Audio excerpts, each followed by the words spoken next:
Hi, my name is Julia Stenger, and this speech is titled Elimination of Limitation. A Thursday in early October, I found myself fighting for my personal record. Sun beating down, the butterflies disintegrated before I even had a chance to realize that they were there. I felt as if I was flying through this conference cross-country meet as if it was my last. I sprinted as if I had never before at the end of a race, and I achieved my new best. Not only did I achieve my personal best, but I did it by dropping nearly a full minute on a 5K course. Confidence soared, and so did my drive to achieve and compete.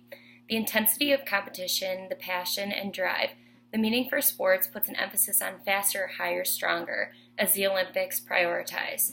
Forcing yourself to the limit of your own body and pushing to become the best that you can is a strength that nearly all athletes experience during one meet or competition.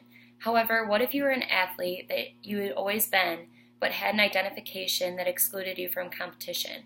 Transgender athletes who identify as the opposite gender from which they are born and intersex athletes who do not identify as either gender are consistently excluded at the Olympic level. Whether it's because their hormone levels don't meet the requirements, whether they began their transition too late, or because there's simply not an inclusive opportunity, intersex and transgender individuals are treated unfairly in the realm of athletics.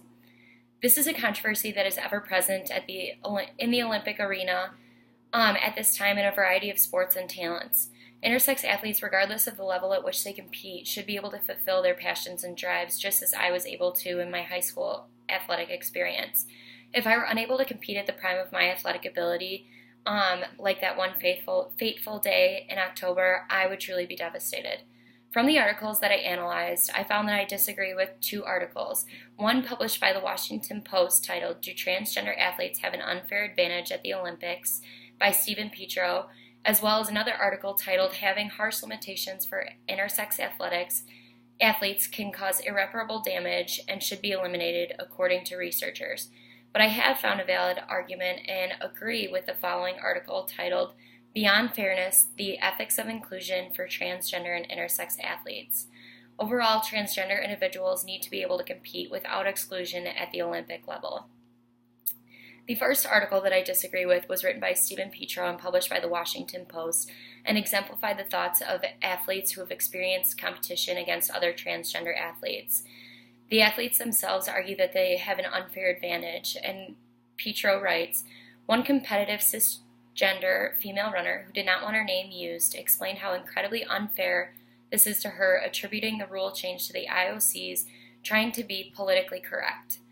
This argument is beyond being politically correct. It is about giving athletes who have trained equally as hard as other athletes to reach the same point and giving them the opportunity that they deserve. Having the limitation of trying to remain politically correct and avoiding controversy is unfair to athletes because it leads to biased policies and forms of exclusion, just as it has in the past. In the second article, "Having Harsh Limitations for Intersex Athletes that Can Cause Irreparable Damage and Should Be Eliminated, According to Researchers," was published by Daniel Gandert, Alfred Bay, Timothy Warner, and Teresa Meese. This article argues that there are serious implications for athletes who have been able to reach the Olympic level that are scrutinized for their appearances or life choices. This type of treatment is unfair because it's the ability and lifetime of training that has brought them to this level. These authors elaborate and explain, and I quote, "It is clear from the humiliation an athlete endures when selected solely because she resembles a male to some degree and is subjected to dehumanizing former procedures such as nude photo requirements, that this type of indignity is inconsistent with the fundamental principles of Olympism.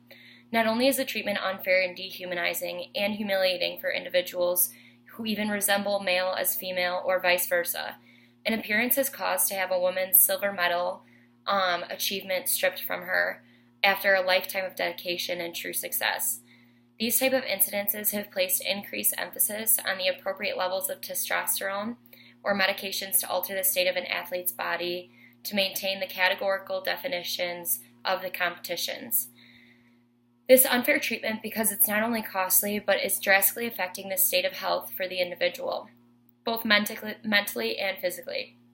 This type of treatment is extremely unfair because these types of achievements were hard-earned and deserved. However, there does need to be a level at which the line is drawn to ensure all fairness to all other competing athletes. Gandert emphasizes, in another quote, there may also be cases in which medical treatment is unnecessary for the health of the competitor.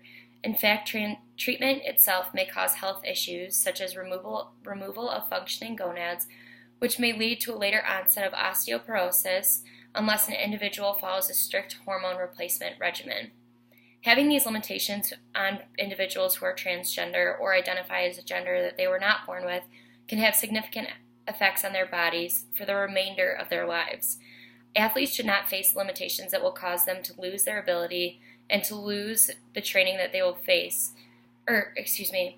lose their opportunity to train and compete at that Olympic level.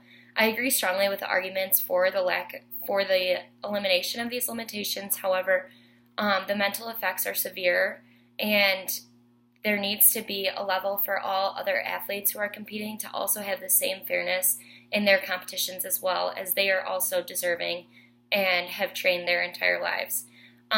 Overall, I disagree with the extent of the argument in this passage of having no limitations. Finally, the last article, accommodations for intersex athletes can be created to eliminate unfairness and discrimination in sports. This article was written by John Gleaves and Tim Lehrbach. In the article, it is apparent that the arguments are similar to Ganderd's perspective. In a clearly stated argument, this research produces evidence that policies have serious limitations for athletes, as we've discussed. This argument focuses on implications for transgender individuals, as it is a focal point for their journey and identity. Gleaves writes, We have argued that a better rationale emphasizes that sport is about meaningful narratives, and that gendered narratives constitute at least one type, and perhaps the most significant type, of sports' meaningful narratives. Since transgender and intersex athletes participate in and enrich these narratives, there are no grounds for entertaining their exclusion. Having the opportunity to develop Having the opportunity to develop who they are while following their passions in the Olympics is important to their mental state. I believe that regardless of where they are during their transition, they should be allowed to compete.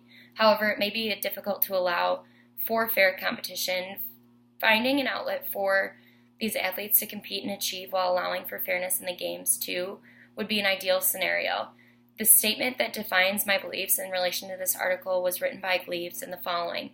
Exclusion is not only misguided, but also undesirable. It is detrimental not only to the excluded athletes, but to the sport itself. Eliminating transgender individuals from having the opportunity to participate is not in line with the principle of the Olympics. It's unfair to limit these athletes not only due to their hard work, dedication, and deservingness, but also to the identities of the athletes. They need to identify and be able to carry out their identification through sports, as they've dedicated so much of their lives to that time, or to that training in the sport itself. I agree that there should be a separate outlet for intersex athletes to compete, and transgender athletes who are not at the necessary level to have an opportunity to compete in the Olympics. A lot of people are in that transitionary state, and just because they started too late or started too early, they should still be allowed to compete. Athletes who have reached the Olympic level have trained a lifetime to become the best they can possibly be in their sport. They're fighting for a title that so few can even come close to in their arena. Dedication, passion, and true talent are deserving of respect, just as the individuals who achieve this level are. If I could not give my all to cross country, I would not have the achievements that I have today. Though I identify as female, part of my identity has become an athlete and a runner throughout the years. I do not know where I would be without this sport and the experience, as it taught me countless lessons. As long as a level of fairness remains in the games, exclusionary principles that exist now can and should be eliminated in order to allow transgender individuals the deserving opportunity to compete for the purpose of the person's achievement and their identity as an athlete. Thank you.